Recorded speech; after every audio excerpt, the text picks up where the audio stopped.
Hi, this is Brandon from Watches on You. Today I'm going to be comparing the Tag Heuer Aquaracer Calibre 7 GMT and the Oris Aquis GMT Date.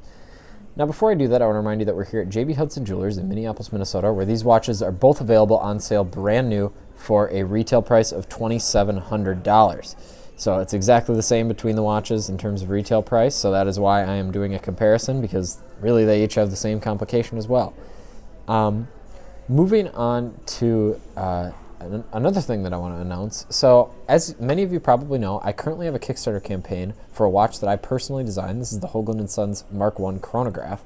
Now it's got a mecha quartz movement, and what that means is you get the functionality and feel of a mechanical quartz movement, and and then the accuracy of a quartz movement. So it has an actual mechanical module for the chronograph, and you can see that through the smooth seconds hand that happens when you actuate the chronograph.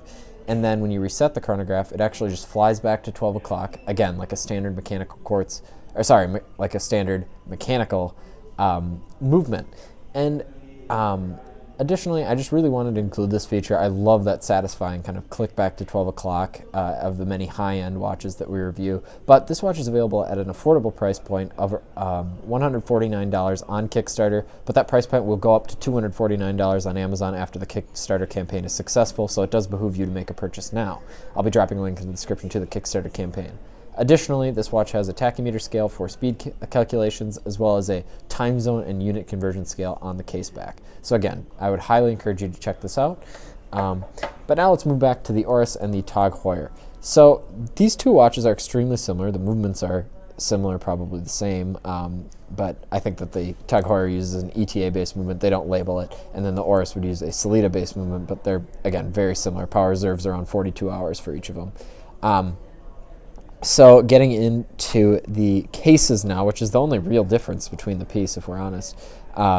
The Oris has a probably, I would say, higher grade materials in the case, and we'll be getting into that a little bit kind of shortly. So what I mean by that is the fact that it has a ceramic insert bezel as opposed to the Tag Heuer's aluminum insert on the bezel.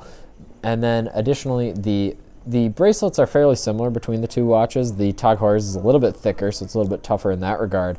But when you get to compare the DIVERS extensions, the Tag Heuer is just a simple pressed metal kind of DIVERS extension, whereas the Oris is an actual machined DIVERS extension. So that is a kind of big difference between the two watches. The actual clasp themselves, though, is fairly similar in that it's pressed metal, but then the actual kind of these bars here are machined, and they look very, very nice on both of these watches. Now, in terms of the look, I actually prefer the Tag Heuer's look just because I love the Pepsi kind of motif of the watch. And also I love how the dial kind of has that beautiful Cyclops. It's a really well executed Cyclops. It's not quite as obtrusive as a Rolex Cyclops. You can see that through the fact that it's relatively thin and small. Additionally, the date wheel has a black background with white text, whereas on the Oris it just has a white background, so they didn't bother putting in really a custom date wheel on the piece. But people could prefer the Oris. Again, it's got that ceramic insert on the bezel, which is, I would say, a significant improvement over the bezel insert on the Tag Heuer. Additionally, the Oris has a 120 click bezel, whereas yeah, it is 120 click. For some reason it felt like it was 60 click. Sorry about that. But yeah, so this has a 120 click bezel, whereas this has just a 24 click bezel. And additionally, there is a little bit more shake in the Tag Heuer than the Oris, but it kind of depends on what you prefer. If you're actually going to dive, and both of these watches have a water resistance of 300 meters, I would probably go with the Oris, but if you just want to watch to wear, I personally would go with the Tag Heuer. So it really goes up to personal preference. These watches are extremely similar. Even the diameter is similar. The Tag Heuer has a diameter of 43 millimeters, whereas the Oris has a diameter of 43.5 millimeters, so that's something to compare. I'll try both the watches on for a wrist shot right now. So the 43 millimeter diameter on the Tag Heuer, it might look big on someone's wrist if you have a really small wrist, but I have about a 6.5 inch wrist in circumference, so just for comparison purposes, that's kind of medium to slightly above average.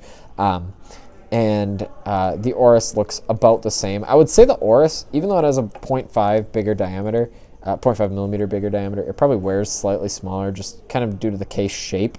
And each of them is very comfortable. Again, if you have a small wrist, both of them will probably look small, but these two watches are very, very similar, and I'm just happy that I got to compare them side by side. So hopefully you guys found that valuable.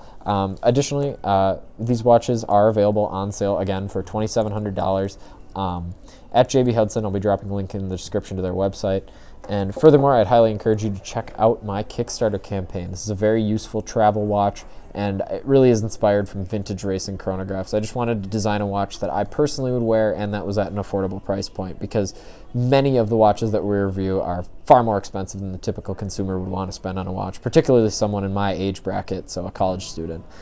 So I would highly encourage you to check that out. Thanks for watching. We're trying to get it funded by October 14th.